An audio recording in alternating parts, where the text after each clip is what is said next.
अस्सलाम वालेकुम दोस्तों, इनसाइड में मौजूद फकर में खुशामदीद। एक जहाज जा रहा है जनाब मशरिक को और एक जहाज जा रहा है जनाब मगरिब को, यानी दो जहाज है प्रवास के लिए मुकम्मल तौर पर तैयार है। अब इसका मतलब ये नहीं है कि आप वो जहाज ले लें जो मुमी तौर पर टीके लगा के किसी भी जगह पहुंच जाते हैं।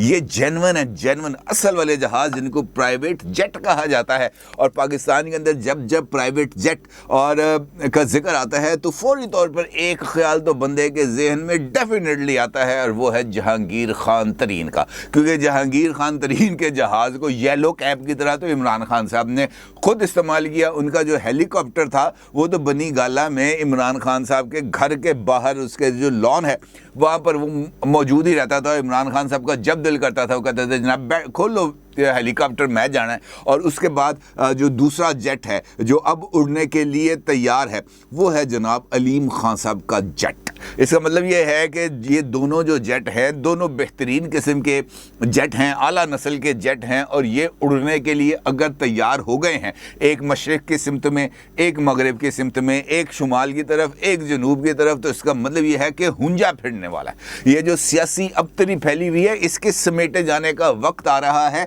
और अगले 72 घंटों के अंदर, ये आप point should be noted my Lord, कि अगले 72 घंटों के अंदर जो है वो बहुत ही ज़्यादा क्लैरिटी के साथ चीज़ें सामने आने जा रही हैं। और मुमकिन तौर पर एक धमाका खेज प्रेस कॉन्फ्रेंस होगी और इस प्रेस कॉन्फ्रेंस में एक नई सियासी जमात बनाने का ऐलान किया जाएगा। बाकी तो चीज़ें बड़ी रूटीन की हैं, लेकिन इस प्रेस कॉन्फ्रेंस में होने वाले धमाके वो यकीनी तौर पर बहुत ही ज़्यादा ख़तरनाक होंगे और हमारे पॉलिटिकल मंजरनामे को हिला के रख देंगे। आप यकीनी तौर पर जानना चाहेंगे कैसे, इस प्रेस कॉन्फ्रेंस में ऐसा क्या होगा, इस प्रेस कॉन्फ्रेंस में ऐसे कौन सी चीज़ें या ऐसे कौन से शवाहद सामने रखे जाएंगे जो जनाब जो है तहलका मचा देंगे। तो इस सवाल का जवाब जानने के लिए आपको थोड़ा सा इंतज़ार करना पड़ेगा, क्योंकि उससे पहले मैं एक और ख़बर है जो आपके साथ शेयर करने जा रहा हूँ, और वो ख़बर भी यकीनी तौर पर आपकी नज़र से गुजरी होगी कि प्रेसिडेंट ऑफ पाकिस्तान ने जनाब दस्तखत कर दिए हैं supreme court review and judgment order act 2023 के ऊपर, जिसके बाद अब ये कानून बन चुका है। और इसका जो नोटिफिकेशन का अक्स है वो इस वक्त आप अपनी स्क्रीन पर भी देख सकते हैं। और ये जो कार्रवाई की गई है, खामोशी कहते हैं ना पंजाबी के अंदर ठंडेटेड, ये जो खामोशी के साथ कार्रवाई की गई है ये अपनी मिसाल आप है, क्योंकि आरिफ अलवी साहब ने तो इसकी आवाज़ नहीं निकाली, उन्होंने तो इसकी किसी को भनक नहीं पड़ने दी। और ये बुनियादी तौर पर 3 लोगों का एक स्टिंग ऑपरेशन आप इसको कह सकते हैं, जिसको हेड कर रहे थे वफाकी वजीर कानून जनाब आज़म नज़ीर तारड़ साहब, उनके साथ मौजूद थे जनाब अटॉर्नी जनरल पाकिस्तान मंसूर उस्मान अवान साहब, और तीसरा इस का किरदार हैं जनाब आरिफ अलवी साहब। इन तीनों ने इस सारे प्रोसेस के दौरान नहायत ही राजदारी रखी। अगर आपने मेरी पहली वीडियो देखी होगी आज की, तो उसके अंदर मैंने जुम्मे का एक जिक्र किया था और उसके अंदर मैंने आपको इस हवाले से भी बताया था कि मौजूदा चीफ जस्टिस जनाब उमर अताब बंदयाल साहब ने इस पर भी एक राज की तरफ इशारा किया था और खुफिया मुलाकातों का जिक्र किया था। और उस वक्त मैंने आपको ये हिंट दिया था कि किसी भी तरह की होने वाली मुलाकात के अंदर अटॉर्नी जनरल तो डेफिनेटली मौजूद होंगे, और मुमकिन तौर पर दूसरा किरदार जो है वो जस्टिस काजी फाइज ईसा साहब हो सकते हैं। तो अब पता चला कि जनाब ये जो मुलाकातें हैं इसके अंदर सदर आरिफ अलवी साहब भी मौजूद थे, क्योंकि आरिफ अलवी साहब के एक दस्तखत ने इस एक्ट को नाफिज कर दिया और अब खेल ख़त्म बिल्कुल क्लैरिटी के साथ। क्योंकि इस मामले का ताल्लुक भी जाकर जहाज़ों के साथ, जिसने एक मशरिक़ को जाना है एक मगरिब को जाना है, उसके साथ जाके जुड़ता है। क्योंकि इसके अंदर इस फैसले के नतीजे में जो राइट ऑफ अपील है वो मिल गया है। और राइट ऑफ अपील मिलने का मतलब आर्टिकल 184(3) के तहत ये राइट ऑफ अपील मिलने का मतलब ये है जनाब के जहांगीर खान तरीन साहब और जनाब नवाज शरीफ साहब, इन दोनों के मुकदमात के असर नौ जायज़े के इम्कानात पैदा हो गए हैं। और इसी ऑर्डर के तहत, इसी एक्ट के तहत, जिस बेंच ने ये पहले मुकदमा सुना होगा या वो जज जो इस बेंच के अंदर मौजूद रहा होगा वो तो इसके अंदर शामिल नहीं हो सकेंगे। और उसके लिए जो पहले वाला बेंच बना होगा, अगर 3 रुकनी है तो 4 रुकनी होगा या 5 रुकनी होगा। अगर 5 रुकनी बेंच होगा तो इसका मतलब ये है कि वो 6 रुकनी होगा या 7 रुकनी होगा।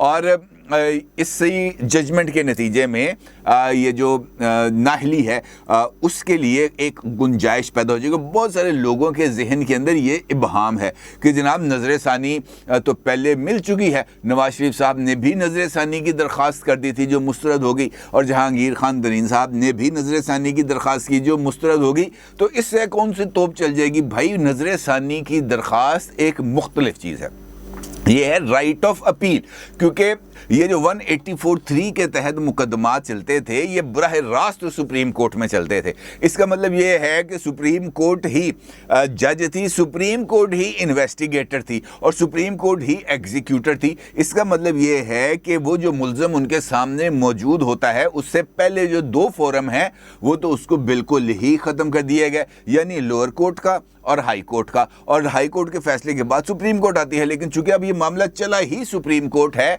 लिहाजा उसके पास किसी भी फोरम के ऊपर अपील का कोई हक नहीं था। अब इस जजमेंट के तहत उसको नज़र षानी एक अलग चीज़ है, अब उसको अपील का हक मिल गया है, और इस कानून के तहत इस अपील ने 60 दिन के अंदर होना है। यानी अगर हम आज इसको कैलकुलेट करें और 60 दिन को काउंट करें तो ये जो 60 दिन की मुद्दत है जो नवाज शरीफ साहब और जहांगीर तरीन साहब के लिए है, ये तकरीबन 27 जुलाई को जाकर ख़त्म होगी। इसका मतलब ये है कि इन दोनों हजरात को 27 जुलाई से पहले ये अपने राइट ऑफ अपील को एक्सरसाइज करना होगा, और फिर उनको ये चीज़ देखनी होगी जो मेरे नज़दीक सबसे ज़्यादा इम्पॉर्टेंट है कि जनाब वो बेंच कौन सा बनेगा।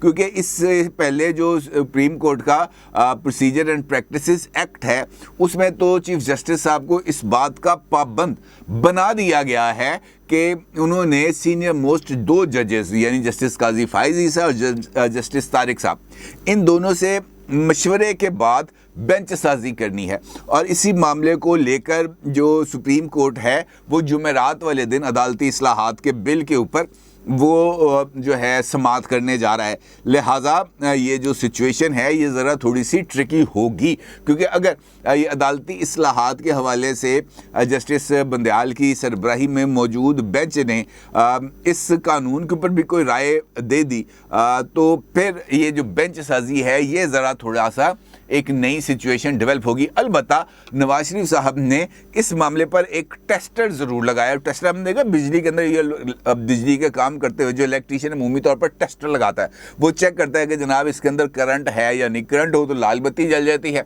करंट ना हो तो वो जो टेस्टर है उसके अंदर किसी तरह की कोई लाइट नहीं जलती। इस सारे मामले में नवाज शरीफ ने भी एक टेस्टर लगाया। उन्होंने एक दरख्वास्त दायर की है लाहौर हाई कोर्ट में, ठीक है जी। लाहौर हाई कोर्ट में दरख्वास्त में नवाज शरीफ साहब की तरफ से एक इस्तदा की गई, और वो इस्तदा थी कि मुझे बतौर पार्टी सदर मुस्लिम लीग नून बहाल किया जाए। और उस दरख्वास्त, आपको पता है कि नवाज शरीफ साहब को सुप्रीम कोर्ट में साकिब निसार की सरबराही में कायम बेंच ने उनको पार्टी सदारत के लिए भी नाअहल करार दे दिया था, और उसके लिए जवाज़ ये बनाया था कि जनाब जो शख्स किसी अवामी ओहदे के लिए अहल नहीं है तो इसका मतलब ये है कि वो पार्टी सदारत के लिए भी अहल नहीं है। और फिर नवाज शरीफ को पार्टी सदारत छोड़ना पड़ गई थी इस वजह से कि उनकी जो नाअहली है वो हो चुकी थी। और फिर उसके बाद शहबाज शरीफ को पार्टी प्रेसिडेंट बनाया गया था, और अभी तक वो पार्टी प्रेसिडेंट हैं। और पार्टी प्रेसिडेंट होने की जो है नतीजे में ये जो मुख्तलिफ सियासी फैसले हैं उनका ऐलान भी शहबाज शरीफ साहब की तरफ से किया जाता है। और ये जो दरख्वास्त जिसका मैं भी आपके साथ जिक्र कर रहा हूँ, जिसे मैं आप कह रहा हूँ कि टेस्टर लगाया गया, इस दरख्वास्त में जो ख़ास बात है वो ये है कि नवाज शरीफ ने इमरान खान की मिसाल दी है ना। हैरान कुन बात, नवाज शरीफ ने इमरान खान की मिसाल दी और कहा कि जिस तरह मैं नाअहल हूँ इस तरह इमरान खान नाअहल है। मेरी नाअहली का फ़ैसला आया है सुप्रीम कोर्ट ऑफ पाकिस्तान से, और इमरान खान की नाअहली का फ़ैसला आया है इलेक्शन कमीशन ऑफ पाकिस्तान से। मुझे जो सुप्रीम कोर्ट ऑफ पाकिस्तान के ज़रिए मिलने वाली नाअहली की बुनियाद पर जो है वो पार्टी सदारत से हटा दिया गया। अब अगर देखा जाए तो आप दो लीडर्स हैं, नवाज शरीफ है और इमरान खान है। नवाज शरीफ भी नाअहल है इस वक्त और इमरान खान को भी नाअहल करार दे दिया गया, लेकिन इमरान खान अपनी पार्टी के चेयरमैन भी मौजूद हैं अभी तक। और इसी नुक्ते को नवाज शरीफ साहब ने अपनी इस दरख्वास्त के अंदर उठाया। उन्होंने कहा जनाब याद है भी नाअहल करो, यानी इमरान खान को भी नाअहल करार दिया जाए या मुझे भी पार्टी सदारत के लिए अहल करार दिया जाए। अगरचे इस दरख्वास्त के ऊपर अभी लाहौर हाई कोर्ट के रजिस्ट्रार ने एतराज़ आयद किया है और उनका ये कहना है रजिस्ट्रार साहब का कि जनाब ये हाई कोर्ट से मुतल्लिका मामला नहीं है, क्योंकि हाई कोर्ट सुप्रीम कोर्ट की जजमेंट्स के ऊपर रिव्यू का काम नहीं कर सकती। सुप्रीम कोर्ट के साकिब निसार साहब ने आपको किया है नाअहल और उसके बाद आपको पार्टी सदारत से हटना पड़ा, तो इस फैसले का रिव्यू भी जाएगा सुप्रीम कोर्ट ऑफ पाकिस्तान में। हाई कोर्ट इस मामले पर कोई राय नहीं दे सकती। अब जो है ये एतराज़ उसके ऊपर लगा है। अब नवाज शरीफ ने टेस्टर लगा के इनफैक्ट ये चेक किया कि जनाब ये सिचुएशन क्या बन रही है, और इसी दौरान ये खबर सामने आ गई कि जनाब ये सिचुएशन डेवलप हो गई है और अब नवाज शरीफ साहब को राइट ऑफ अपील मिल गया है। राइट ऑफ अपील का मतलब ये है 60 दिन, और 60 दिन का मतलब ये है उमर अता बंदयाल साहब, यानी उस वक्त भी जो चीफ जस्टिस होंगे वो उमर अता बंदयाल साहब ही होंगे, क्योंकि 16 सितंबर तक वो चीफ जस्टिस ऑफ पाकिस्तान के ओहदे पर काम करेंगे और उसके बाद जस्टिस काजी फायज़ ईसा साहब अपनी एंट्री करेंगे as chief justice of Pakistan. इसका मतलब ये है कि जुलाई के बाद आना है अगस्त और अगस्त के बाद आना है सितंबर। लिहाजा या तो ये होगा कि ये दरख्वास्त जुलाई के एंड के अंदर 20-21 तारीख को दायर की जाएगी उस टाइम फ्रेम के अंदर, और फिर कोशिश की जाएगी कि इस दरख्वास्त की जो समात है उसको किसी न किसी से तरीके से डिले कराते हुए उमर अता बंदयाल साहब की रुखसती का इंतज़ार किया जाए, या फिर इस दौरान अगर ये supreme court practices and procedures act पर अमल दरामद शुरू हो गया होगा तो फिर उनको कम से कम इस बात का यकीन होगा कि इस मामले को हम ख्याल नहीं सुनेंगे और जेन्युइन किस्म के लोग जज जो हैं वो इस काम को सुनेंगे और फिर उसमें उनको किसी तरह का कोई रिलीफ मिल जाएगा। और जैसे जैसे ये बात आगे बढ़ रही है तो राइट ऑफ अपील का जहाँ तक मामला है, तो फिर उसके बाद ये जो पॉलिटिकल लीडर्स हैं इनमें कुछ जो एक्टिविटीज़ करना है वो बनता है। और जिस तरीके से इस वक्त पाकिस्तान तहरीके इंसाफ के अंदर टूट फूट जारी है, हर रोज़ कोई ना कोई जो लीडर हैं वो सामने आते हैं और प्रेस कॉन्फ्रेंसेस भी कर रहे हैं, तो फिर इसका मतलब ये है कि पाकिस्तान तहरीके इंसाफ को छोड़ने वालों में या टिकट वापस करने वालों के लिए एक ऑल्टरनेटिव प्लेटफॉर्म का होना बहुत ज़्यादा ज़रूरी है, क्योंकि अगर वो पीटीआई में नहीं रहेंगे तो किधर जाके जाएंगे। सीधी सी बात है ना, उनके पास ऑप्शंस क्या हैं, या तो पीटीआई के प्लेटफॉर्म के ऊपर जहां पर जिनको उन्होंने गालियां दी उनके साथ जाकर वो मिल जाएं, यानी नून लीग या पीपल्स पार्टी, और फौरी तौर पर इतना बड़ा यू टर्न लेना मुमकिन नहीं होगा। लिहाजा उसके लिए एक अल्टरनेटिव प्लेटफॉर्म का होना बहुत ज़्यादा ज़रूरी है। और इसीलिए लाहौर के अंदर एक इम्पॉर्टेंट डेवलपमेंट हुई और अलीम खान साहब की रिहाइश गाह पर ख़ुद जहांगीर तरीन साहब गए। जहांगीर तरीन साहब गए, उनके साथ इसहाक खाकवानी साहब गए, उनके साथ ओन चौधरी साहब गए, उनके साथ सईद अकबर नवानी साहब गए, और वहाँ पर उन्होंने दोपहर का खाना एक साथ खाया। और इसी मुलाकात के अंदर इस बात का फैसला किया गया कि जनाब ये जो है जहांगीर तरीन साहब ये एक नई पार्टी बनाएंगे और जहांगीर तरीन और अलीम खान दोनों मिलकर ये जो फ्यूचर पॉलिटिक्स है इसके अंदर एक दूसरे का साथ देंगे और लोगों को कायल करेंगे जो पाकिस्तान तहरीके इंसाफ छोड़ गए हैं या छोड़ना चाहते हैं।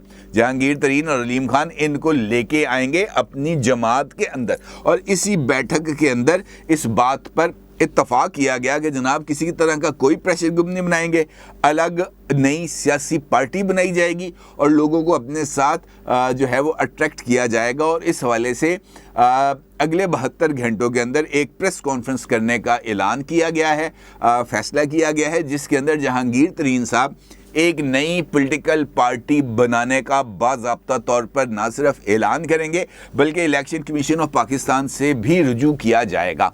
ये जो प्रेस कॉन्फ्रेंस है ये अपने अंदर बहुत ज़्यादा धमाका खेज़ होगी और इसके अंदर जहांगीर तरीन साहब कुछ ऐसी चीज़ों का जिक्र करेंगे जो आज से पहले नहीं है और नहीं किया गया। और अगर आपको याद हो तो जिस वक़्त अलीम खान साहब ने अपने रास्ते अलग किए थे इमरान खान साहब से, तो उन्होंने बड़े अच्छे तरीके से इमरान खान साहब से रास्ते अलग किए, लेकिन जो पीटीआई का गालम गलोच ब्रिगेड है जिसे कीबोर्ड वॉरियर्स कहते हैं, वो अलीम खान साहब के ऊपर चढ़ दौड़े, जिस पर अलीम खान साहब ने एक प्रेस कॉन्फ्रेंस की थी और उन्होंने कहा था कि जनाब मजबूर ना करें मुझे कि मैं कुछ ऐसी चीज़ें आपके सामने ले आऊं जिसके बाद आप किसी को मुंह दिखाने लायक नहीं रहेंगे। और फिर एक ऑडियो लीक भी हुई थी अलीम खान साहब के हवाले से, लिहाजा जो मवाद है वो जहांगीर तरीन के पास अलीम खान से बहुत ज़्यादा है।